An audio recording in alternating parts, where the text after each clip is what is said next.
Hello, Cancer! Salamat sa pagbisita. Ito po ang inyong Sun, Moon, Rising Sign, and Venus. Love reading tayo muli para sa sign ng Cancer. Kunin nyo lang po kung ano yung nakarelate kayo, tapon nyo yung hindi. Kung hindi nakarelate, okay. Kung hindi nakarelate, okay lang yan. Maaaring ang um, mensahe sa susunod na reading ang siyang makakarelate tayo. So, subscribe lamang po tayo para maabutan natin ang pag-upload ng next na video. Pero naniniwala din naman ako, meron at merong dahilan kung ba't tayo napadpad dito. Ang dami, ba't dala-dalawa yung maaaring sa mensahe sa isang card o sa oracle card na madadampot natin sa end ng reading. Kunin natin quick read ng oracle card. Quiet the anxiety monster. O, alam mo na yan, no explanation needed. Kung ikaw ay na anxious sa mga bagay-bagay ngayon, relax ka lang. I know easier said than done ang relax ka lang, pero hindi makakatulong sa iyo ang pag-worry about the future. Kasi kailangan kalmado tayo. May science behind that. Okay. Merong isang tao dito, maaaring ikaw to, pero feeling ko hindi ikaw to. Queen of Swords. Maaaring ang sign niya ay Libra, Gemini, Aquarius, air sign. Maaaring you're dealing with an air sign na wag tayong mas stuck up dun sa sign na sinabi ko. Pero sa iba sa inyo, maaaring yun ang kadil niya. So, kung hindi yun nagre-resonate sa'yo, okay lang yan, tapon mo yun. Pero malakas ang enerhiya dito ng air sign, Cancer. Maaaring you are very much up in your head. Maaaring ganon. Merong isang bagay na hinug na isarado mo kasi may parating, mukhang may air sign na parating sa'yo. Queen of Swords. Most likely babae, pero wag tayong ma-stuck up sa babae, sa gender. Pero ang energy ng taong to ay very blunt siya. Honest, brutally honest. Mataray, pwedeng ganun, o suplada. Yun yung parang first impression lang naman. Pero hindi siya yung ganun talaga as a person. As a person, ano siya, honest siya. Nang sasabihin niya sa'yo kung ano yung tingin niya na naramdaman niya, hindi siya magpapatumpik-tumpik. At hindi siya ganun ka-emotional katulad mo. Totally opposite mo itong taong to, Cancer.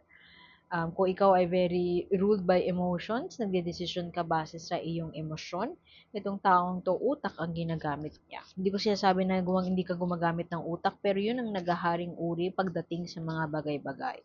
Itong taong to, very matalino itong taong to, at sasabihin niya kung ano yung nasa utak niya, sasabihin niya yung opinion niya, hindi siya magdadalawang isip na maging honest sa'yo. May new breakthrough moment na parating sa'yo this May. Maaaring dun mo mamimit itong taong to. Meron namang isang tao dito, King of Coins. Yung iba sa inyo, maaaring in a relationship with an earth sign. Taurus, Virgo, Capricorn. Pero pwede din may Taurus, Virgo, Capricorn ka sa chart mo. Coming after the world card, it seems like merong padating sa buhay mo na gusto kong biyayaan ng universe of some financial abundance. Pwedeng makakapangasawa ka ng mayaman. Pwede din na magbabago ang iyong paningin pagdating sa pera this May. Pero meron munang isang bagay na kinakailangan mo. Merong hindi pinagdedesisyonan. Meron kang parang nagdadalawang isip na gawan ng aksyon. At ewan ko, naghihintay ka? May hinihintay ka ba? May hinihintay kang tao, may hinihintay kang message sa isang tao, may hinihintay ka na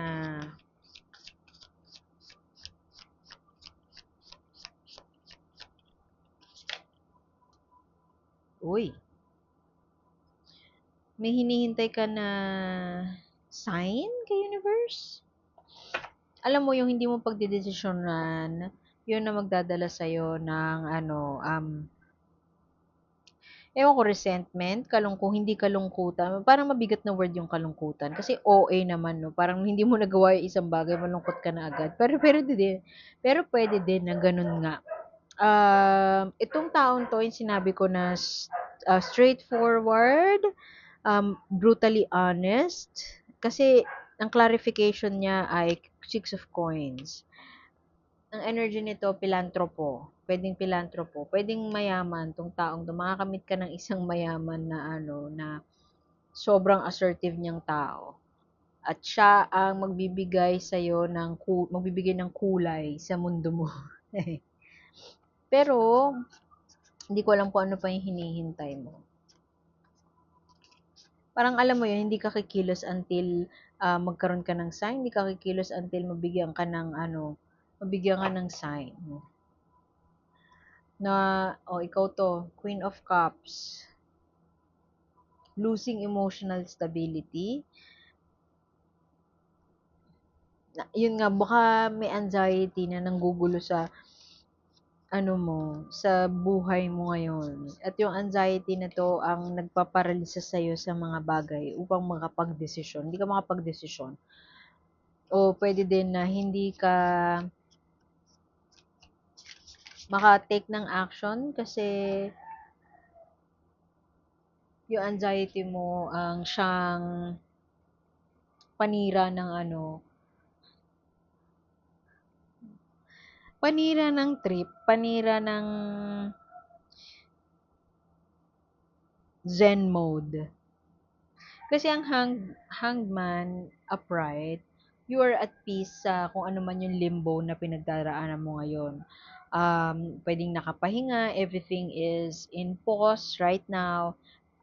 Pero hindi ka nag-aalala, hindi ka nag-worry, hindi ka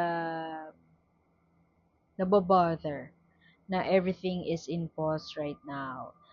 Pero, you have it in reverse, maaaring may delay, may setbacks, o meron ngang anxiety towards something na dapat natapos na or nasimulan na or nagawa na ng action this time around. This may darating sa'yo na, ewan ko, breakthrough moment, a new opportunity. Interesting kasi, umpisa ng card mo, Ace of Swords, as ang ending mo, Ace of Wands, na reversed. Yung Ace of Swords, merong thought na darating, breakthrough moment, para may ipapakilala siguro sa'yo, or meron kang mamimit na tao na mukhang, yun nga, may well-off siya. Not necessarily marami siyang pera, pero it's more of, abundant siya and kumpiyansa, mataas ang kumpiyansa, or confidence niya, self-confidence niya, kumpiyansa niya sa sarili. Maaring siya feeling ko with this ending here, yung Ace of Wands in reverse, hindi ka magte-take ng action towards this person at pagsisisihan mo siya in the future.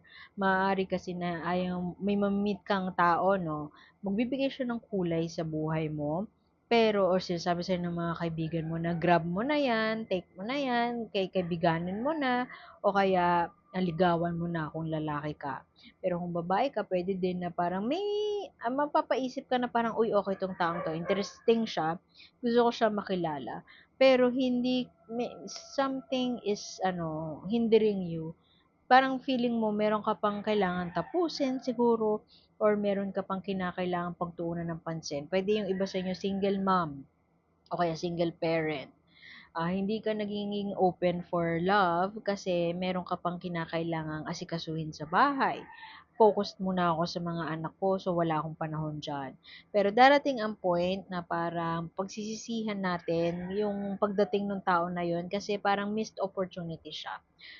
Ang dami mong mamimiss na opportunity kasi ayaw mo mag-take ng action. At maaaring makadagdag yon sa anxiety na currently na i-experience mo na. So, merong mga bagay na masyado tayong modest. Halimbawa, dumating yung tao na yan, no? Tutulungan ka niya, I don't know, sa gastusin, pwedeng ganon. Example lang na scenario, pero hindi ko sinasabi na yun yung mangyayari. O pwede din, example scenario is, yun nga, well-off tong taong to, may meet kang tao na well-off, tutulungan ka niya sa mga, I don't know, financial troubles mo, or mag-o-offer siya sa'yo. Pero hindi mo tatanggapin kasi parang feeling mo, I can do it, I'm a strong, independent woman, ganyan, kaya ko on my own. Ay, yun nga lang biglang may sudden na gastos na darating at marirealize mo na sana pala tinanggap ko na yung grasya. example scenario lang yon. Pero merong sun card in reverse dito, reverse pa nakuha. Merong isang bagay na yun nga tatanggihan mo siguro o mangingibabaw yung pride mo. Ingat ka na dumating sa point na maghaharing uri ang iyong pride. At dahil naghaharing uri ang iyong pride, it will cause you some parang shit, parang bakit ko ginawa yun, maiinis ka sa sarili mo, pwedeng malulungkot, pwedeng depression, pwede din na tuloy-tuloy ang anxiety. Hindi na mawala-wala na anxiety. With the world card right here, hindi ko alam kung Virgo ba yun. Same kayo ng card, same pwesto din na almost at the end of your spread. So, pwedeng towards the end of May, marirealize mo na parang meron ka ng kinakailangang isarado. Pwede din siguro na may darating sa'yo na bagong tao sa buhay mo at siya na ang para sa'yo, pero tatanggihan mo, bukod sa pride, pwede din na in contact ka pa o in communication ka pa sa ex mo o doon sa tatay ng anak mo. Tatay o nanay ng anak mo. Merong mga bagay na gugulo sa'yo this May at yun ay may kinalaman sa yun nga hindi mo na ayaw mong isaradong chapter ng buhay mo. Kailangan mo nang magsarado ng chapter na yun. Pwede nga with your ex, pwede nga sa tatay o excuse me, tatay o nanay ng anak mo, hindi mo pa sinasarado yung chapter na yun. Kaya, lalo lang gugulo ang decision making mo. Merong mamimiss na opportunity. Merong ingat ka na may mapapalampas ka na oportunidad. Maaaring may kinalaman sa pera. I strongly feel like na merong mayaman o well-off na tao na lalapit sa'yo. Magkakaroon ng interest sa'yo. Hindi ko sinasabi na yung next na tao na lalapit sa'yo ay hut-hutan mo, ha? Kasi nakita mo na mayaman siya at kailangan mong it's not what I meant. Pero merong generous na tao. Sabihin na lang natin ganun. Kung hindi mayaman, generous. Mataba ang puso, ganun. Mapagbigay na tao na mamimit mo or in your zone, in your area, I mean, sa space mo. Pwede kasing hindi siya bagong meeting eh. Pwede kasi na matagal mo na siyang kilala, tapos biglang magkikita kayo ulit. Pwedeng ganun eh. O pwede din na nakakasama mo lang sa, let's say, kung estudyante ka, kaklase mo lang, pero hindi mo siya ka-close. Kilala mo siya, pero hindi pa kayo ganun ka-close. Maaring this may kumbaga magkakaroon ng spark. Spark as in magkakaroon ng opportunity din na kayo, na maging, say, groupmate, ganun, mag-work kayo on a project, pero merong mga bagay na mag-hesitate kang gawin. Marami kang hesitation. I mean, maraming i-offer sa'yo or may i-offer sa'yo sa universe na opportunity ngayong May, pero magdadalawang isip ka. Ang ganda ng Queen of Swords dito, oh. Siya yung sinasabi ko kanina na na brutally honest, assertive, generous na tao. Tapos merong isa dito, King of Coins. Pero yung Taurus, Virgo, Capricorn, o pwedeng may Taurus, Virgo, Capricorn ka sa chart. Stability. Financial stability o health, stability in health. Pero amidst all those offers sa'yo ni universe, Ace of Swords, new breakthrough moment, may mamimiss kang opportunity kasi meron ka pang hindi ma-let go from your past. Pwede din na hindi ka pa fully nakaka-heal, hindi ka pa fully nakaka-move on sa recent ex mo, at nababaliw-baliw ka pa doon sa uh, old relationship mo. At dahil doon, hindi ka pa nakaka-move on, gusto mo pa ng closure, meron tayong yun, mamimiss na opportunity dahil doon.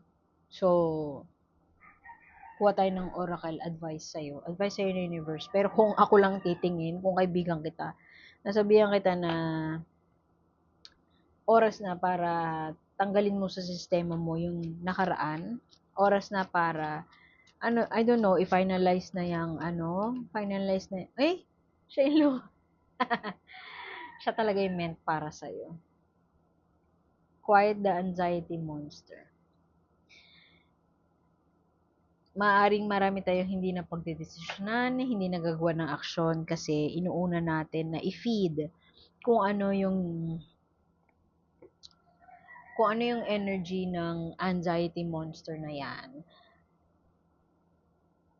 Finifeed natin yung anxiety natin, finifeed natin yung mga worries natin. Mag-focus ka dun sa kung ano yung nakaharap sa'yo, mag-focus ka sa present time. Ma-overwhelm ka ng stress, anxiety na yan, at mawawalan ka ng kumpiyansa ba sa sarili. Sorry sa mga ingay na naririnig nyo po sa paligid. Ang kailangan mong gawin ay mag-take ng action sa pag-address. Kung hindi mo kayang i-address yung anxiety, huwag mo silang i-feed. Huwag mo i-entertain.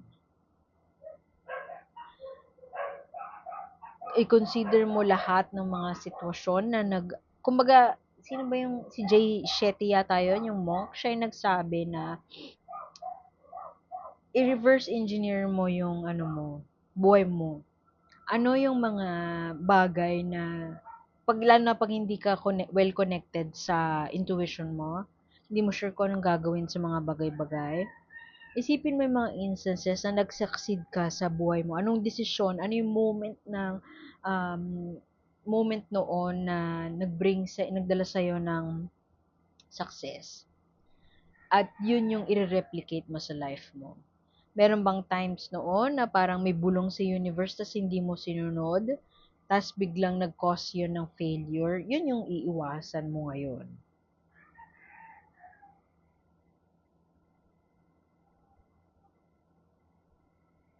Tanggalin mo yung mga, huwag mo enter. I mean, hindi natin maiwasan eh. Okay lang na meron pa isang card dito sa deck na to, invite your monster to a tea. Every time that you feel anxious, lalo na kung hindi ka naman clinically diagnosed, every time you feel yung anxiety creeping in, i-embrace mo lang sa sila, i-acknowledge mo, and then palayasin mo rin sila after. Kasi, the more you entertain that anxiety monster, and the more na hindi mo siya pinapatahimik, the more na it will get the best of you.